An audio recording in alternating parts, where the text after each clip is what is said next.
Alors, en ce 14e jour du Gradus de l'Avent, je vais vous parler de quelqu'un que je n'aime pas. Voilà, ça peut arriver, hein. C'est Krishnamurti. Eh ben non, je l'aime pas du tout. Alors, vous vous souvenez d'Elena Blavatsky, fondatrice de la Société théosophique? Je suis sûre que oui, vous vous en souvenez. Eh ben, en fait, c'est elle qui a trouvé Krishnamurti. Pas exactement elle, c'est un gars qui s'appelle Charles Leadbeater, qui a écrit un super bouquin sur les auras, qui a un peu vieilli, hein, parce qu'il a été écrit quelque chose comme à la fin du 19e siècle.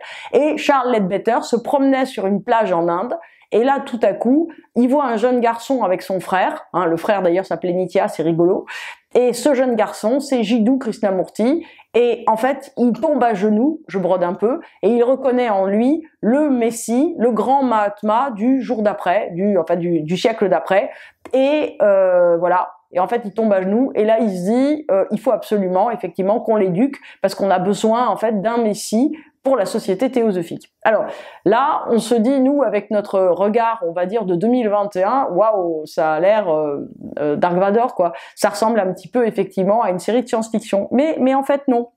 Donc, Jiddu Krishnamurti, lui, donc il a 14 ans quand il est reconnu par la Société théosophique. Alors au début, évidemment, ça reste secret parce qu'il faut pas affoler tous les gens qui font partie de la Société théosophique en leur disant ça y est, on a trouvé la grande âme qui va sauver le monde. Donc voilà, c'est tout doucement. Puis en plus, il faut faire sa formation. Donc il y a une dame très gentille en fait qui était une des disciples de Elena Blavatsky, qui s'appelle Annie Besant, qui a pas d'enfant en fait et qui sert de maman à Jiddu Krishnamurti qui avait perdu sa maman. Donc elle essaye d'obtenir sa garde. Il y a quelques problèmes, on va dire, au tribunal. Bon, le père le père de Jiddu, il est un petit peu alcoolique, donc il le bat, il le tabasse, bon, il l'enferme plusieurs jours dans des pièces. Enfin bon, il est quand même assez violent. Donc finalement, il finit effectivement par être à peu près adopté par cette Annie Besant qui lui transmet tout, qui lui fait, on va dire, un cheminement spirituel avec Leadbeater, toujours le gars qu'il a trouvé sur la plage, et Blavatsky, etc. Et c'est vrai qu'il a quand même beaucoup de qualités spirituelles, ce petit Jiddu. Donc voilà. Donc en fait, on compte sur lui pour sauver le monde. Et ce qui se passe en fait, c'est que Jiddu Krishnamurti, au début, il est totalement d'accord. Et en fait, il a déclaré plusieurs fois dans son autobiographie que effectivement, s'il n'avait pas rencontré ces gens-là, en fait, il serait mort tout simplement parce que son père biologique l'aurait tué, ce qui peut arriver. Malheureusement.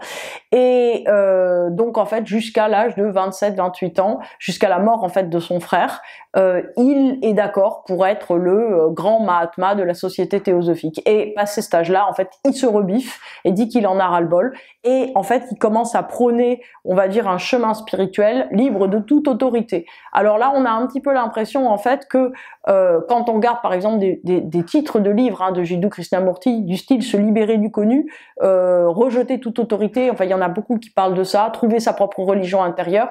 En fait, on a l'impression que c'est vraiment que toute son œuvre est une réponse au fait qu'il a failli, pour le coup, être complètement embrigadé dans une tradition et qu'il ne voulait pas faire partie d'une tradition et encore moins représenter une autorité spirituelle et religieuse dans une tradition. Donc vraiment, la lutte de Krishnamurti pour la délivrance, alors pour la délivrance des conditionnements, ça c'est ce qu'il dit, mais on sent quand même, sans aller faire le psychologue, j'allais dire de bas étage, on sent qu'il a réglé beaucoup de comptes, on va dire, au fur et à mesure, on va dire, du fait qu'il a grandi. Donc, effectivement, quand même, la vie de Krishnamurti est un roman, et c'est une personnalité, j'allais dire qu'on l'aime ou pas, c'est une personnalité ultra charismatique et qui a écrit des choses qui sont très très importantes. Alors, son enseignement, elle est très proche dans l'idée des Védas. Krishnamurti est un hindou, mais en même temps, il s'est vraiment, pour le coup, il a complètement, j'ai envie de vous dire, aseptisé toutes les disciplines hindoues, c'est sans doute pour ça que moi je l'aime pas beaucoup, pour amener ça à un espèce de cheminement quasi psychologique et intérieur de l'âme. C'est-à-dire que Krishnamurti a été beaucoup lu par des gens, avant, j'ai envie de dire que le bouddhisme arrive plus largement en Occident, il a été beaucoup lu, on va dire, par des gens qui ne voulaient pas reconnaître, on va dire, de dimensions supérieures au-dessus d'eux, puisque Krishnamurti, on a l'impression, si vous voulez, quand on le lit, que c'est absolument nécessaire, on va dire, de se délivrer de tous les conditionnements, de l'ego, du mental, des réincarnations, mais pourquoi faire? En fait, pourquoi faire? Ça, on ne sait pas. C'est-à-dire que l'idée, si vous voulez, c'est la libération totale, on va dire, des cadres, de manière, si vous voulez, à se recréer de manière complètement nouvelle à chaque moment, mais pas dans un but, ni dans un but de bienveillance, d'humanité, ni de partage, ni dans un but d'union à quelque chose de plus grand, ni dans un but, on va dire, de plénitude ou de paix, dans un but tout simplement de couper, j'allais dire, cette notion de dépendance. Donc voilà, lui, son but, c'est d'arriver donc à ce qu'il appelle un process de déconditionnement progressif pour arriver à un total détachement. Et effectivement, la vie de Krishnamurti parle d'un réel détachement, puisque lui, bon, il a eu quelques liaisons, mais pas beaucoup, il n'a pas eu d'enfants, et surtout, il a voulu n'avoir aucun disciple, c'est-à-dire qu'il refusait absolument toute vénération portée à sa personne. Il était même, entre guillemets, complètement, j'ai envie de vous dire, coupé entre deux personnalités, puisque des gens qui l'ont approché dans le privé disaient facilement que c'était une personnalité extrêmement éteinte en dehors des moments où il donnait des conférences. Alors, tout l'enseignement donc de Krishnamurti est basé sur cette libération. Hein. Donc, libération de quoi? Ben, de toutes les croyances, que ce soit la croyance à la société, au pouvoir politique, à des religions, au fait que quelqu'un vous aime, au fait que l'eau mouille, enfin ce que vous voulez quoi. En fait, il faut absolument se libérer de tout type de croyances, des conditionnements, afin en fait d'arriver à la résolution de tous les conflits intérieurs. C'est-à-dire qu'effectivement, si vous êtes comme un mort sur Terre, enfin, comme un mort vivant, voilà, et ben en fait plus rien ne vous affecte. Si vous fichez complètement de tout, effectivement, plus rien ne vous touche. Alors pour Krishnamurti, s'aider soi-même était la seule manière d'arriver à trouver des solutions. Donc lui ne souhaitait apporter des solutions absolument à personne, puisqu'il disait c'est à vous de trouver ce qui en fait vous bloque dans vos conditionnements. Donc en fait toute sa vie il a complètement refusé ce rôle de référent, de maître, même de professeur pour qui que ce soit. Donc si on prend par exemple quelques citations pour comprendre le sens de la vie, de ses conflits et de ses douleurs, il nous faut penser indépendamment de toute autorité, y compris de celle des religions organisées. Donc en fait il parle uniquement, on va dire, j'allais dire, de la délivrance de toute dépendance. C'est la seule chose, on va dire, dont il parle, livre après livre, conférence après conférence. Alors il a raison, hein. Attention, c'est vrai que nos conditionnements créent des dépendances qui ensuite de ça nous engendrent dans des séries d'actes, nous coincent dans des conséquences et nous bloquent complètement. Mais bon, voilà.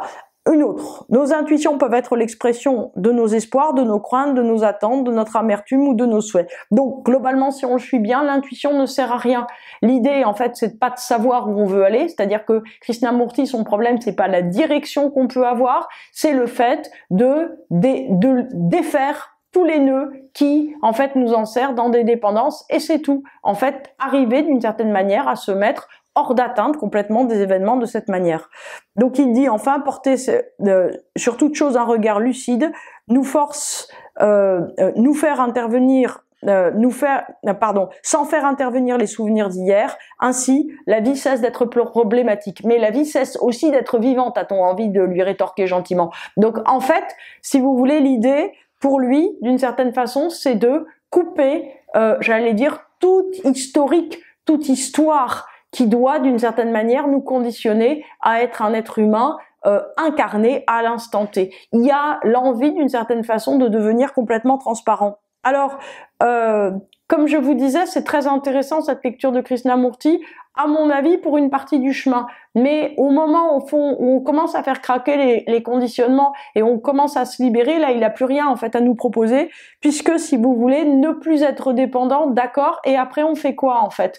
L'idée, si vous voulez, pour lui, c'était peut-être desserrer simplement une logique d'angoisse ou desserrer quelque chose effectivement qui nous coince, c'est-à-dire arriver à comprendre d'une certaine façon qu'on était dans un réseau d'interdépendance, que ce réseau d'interdépendance, la meilleure façon d'en sortir, c'est de le reconnaître et de s'en moquer et de ne plus en fait diriger ni un espoir ni une volonté vers quoi que ce soit. Alors, Krishnamurti, pour moi, alors j'ai regardé un petit peu sa carte astrale, hein, c'est un honneur en Sagittaire 5, c'est quelqu'un qui a absolument parfaitement accompli son programme et qui en même temps, pour moi, n'est pas du tout, j'allais dire, un maître, puisque d'ailleurs il le voulait pas, donc il serait tout à fait d'accord avec moi s'il était là. Hein. Mais c'est un intellectuel en fait, c'est un intellectuel qui aurait pu être un grand psychologue, hein, comme Freud ou Jung, peut-être plutôt comme Freud d'ailleurs que comme Jung, parce que Jung avait une grande profondeur.